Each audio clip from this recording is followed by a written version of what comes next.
C'est toujours un plaisir de vous retrouver sur Medi 1, soyez les bienvenus.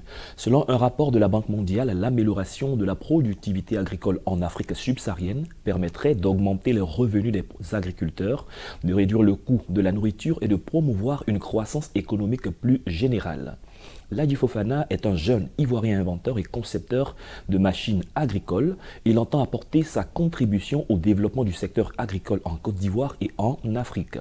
Avec lui dans cet entretien, nous parlerons des machines qu'il a conçues. Ladi Fofana, bienvenue. Merci bien. Vous êtes titulaire d'un master en gestion, vous êtes entrepreneur. Expliquez-nous comment ça commence, la conception de machines agricoles. Déjà, moi je dirais merci beaucoup de nous avoir reçus sur votre plateau. Et donc déjà, il faut dire que de la conception des machines agricoles, aujourd'hui diplômé en Master 2 de gestion des ressources humaines, il faut dire que toutes les publications que j'ai eu à faire sont que depuis 2015, 2016, 2017, j'étais en cours. Chaque fois, nous concevons de nouvelles machines que nous publions. La C20BM 10-17, la batteuse de maïs. Et aujourd'hui, on arrive à la 30BM 12-20. D'accord, ça on va en parler. Mais qu'est-ce que vous avez constaté auprès des producteurs, de vos parents, et qui crée un déclic en vous? Déjà, il faut dire que toutes ces conceptions que nous faisons, c'est pour alléger la souffrance de nos braves paysans. Et donc aujourd'hui, quand on va sur le terrain et qu'on constate qu'ils sont en train de travailler avec la force physique, ils sont en train d'épuiser toutes leurs réserves, nous disons que nous pouvons mettre des solutions à leur disposition, faire en sorte qu'ils puissent faire de grands espaces, exploiter de grandes surfaces et puis par la suite avoir un très grand rendement. Voilà pourquoi nous sommes en train de concevoir ces machines, nous sommes en train d'innover, de mécaniser et de moderniser l'agriculture. En 2017, vous concevez la batteuse de maïs simple. Elle résout quel problème? Déjà, il faut dire que je vais commencer par vous raconter une histoire. C'est qu'il y a quelques semaines, j'ai reçu un de mes cousins à Boaké. Et donc, quand il est venu, déjà même pour le saluer, il faut dire que sa paume était très dure. Et donc, en fonction de ça, je lui ai demandé, mais Joe, comment tu travailles? Il m'a dit, mais ce que nous on fait, c'est terrible. C'est pénible, c'est difficile. On a du mal même à s'en sortir. Et donc, avec tout ça, pour dire que quand on conçoit une machine, bien entendu, c'est pour résoudre à un problème. Les problèmes sont que, déjà pour le labour des terres, pour la récolte, tout ça. Donc, pour en venir à la batteuse de maïs simple, oui, il faut dire qu'elle permet d'alléger la souffrance des producteurs. Quand ils finissent de faire la récolte de maïs, il faut dire qu'ils viennent, ils mettent toute leur récolte là, et puis ils prennent le maïs proprement dit, on met dans la machine. Et la machine permet de dégrainer, d'enlever la peau, de vanner, et le produit fini sort, il recueille pour le mettre dans le sac. Alors que tout ça avant se faisait à la main. Effectivement. En 2018, oui, vous concevez le pulvérisateur automatique. Oui. Quel est son rôle? Déjà, il faut dire que tout part d'un constat. Et quand je vais très souvent au village avec mon père, on voit des gens qui sont en train de pulvériser avec des pulvérisateurs à dos, qui prennent juste 18 litres ou 20 litres. Et moi, je me suis dit, mais avec de grandes surfaces, on ne peut pas s'en sortir. Voilà comment j'ai eu cette idée de concevoir le pulvérisateur automatique. Il permet non seulement de prendre une très grande quantité d'herbicides, une très grande quantité d'eau, il permet comment on appelle ça? Il permet de pulvériser une très grande surface en un très peu de temps. Donc là, vous êtes une solution à plusieurs problèmes. Et récemment, en 2019, il y a donc la décortiqueuse d'arachide. Oui. Donc chaque année, vous avez une conception, une trouvaille. Et on dira cette année, la dernière conception, c'est la 30 BMR 12-20. Ce gros nom, ce grand nom, qu'est-ce qu'il signifie? Et que fait cette machine? Déjà, il faut dire qu'on ne va pas sauter la décortiqueuse d'arachide. C'était en 2019. Il y a quelqu'un qui est venu me voir. Il m'a dit, mais depuis, je regarde, chaque année, tu viens avec de nouvelles machines chez toi au village. Ben, cette année, moi, j'ai réussi à acheter 600 sacs d'arachide, environ 60 tonnes d'arachide. Mais il y a des problèmes pour décortiquer. Et donc il m'a dit, est-ce que tu peux me mettre en place une machine pour décortiquer tout ça? Je lui ai dit, il suffit que tu m'accordes un peu de temps de réflexion, que je voie comment les gens font manuellement, et puis moi je te fais sortir cette machine. Et donc on s'est donné un mois.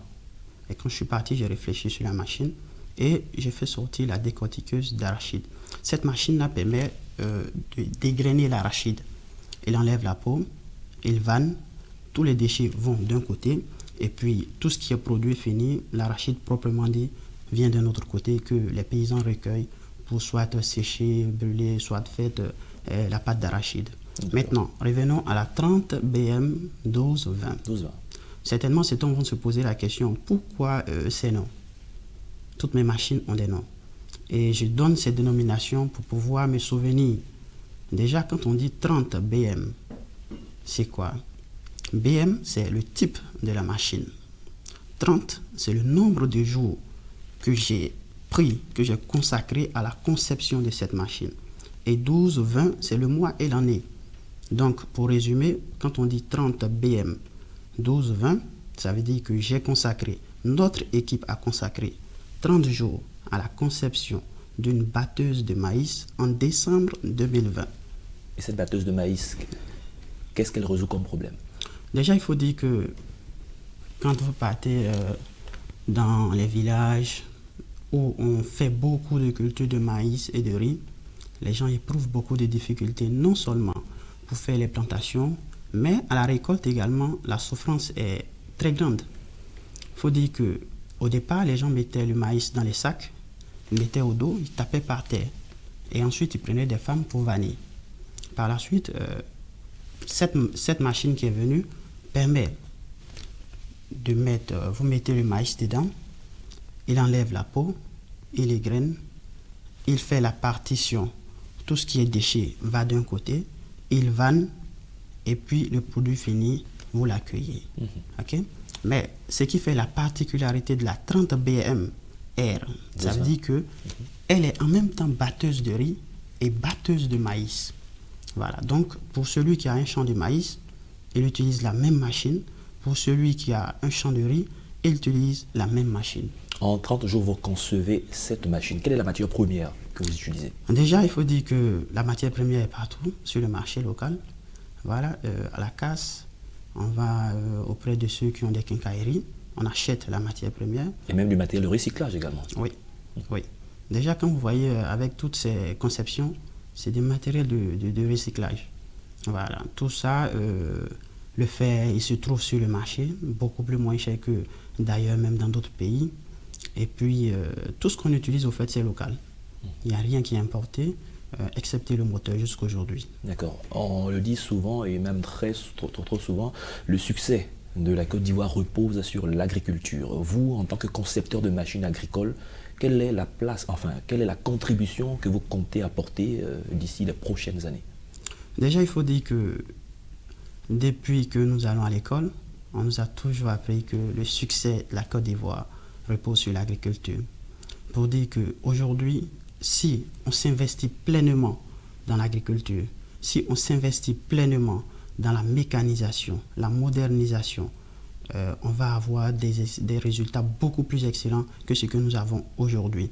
Donc, pour moi, en termes d'objectifs, j'essaie de me lancer sur 10 ans et devenir, par exemple, comme des entreprises chinoises qui déjà, avec toutes ces conceptions, vous savez déjà qu'au bout de 10 ans, 20 ans, si chaque année, je me consacre à l'élaboration ou à la conception d'une seule machine, ce qui va me faire au moins 10 machines ou 20 machines par an, sur les 10 ans ou sur 20 ans.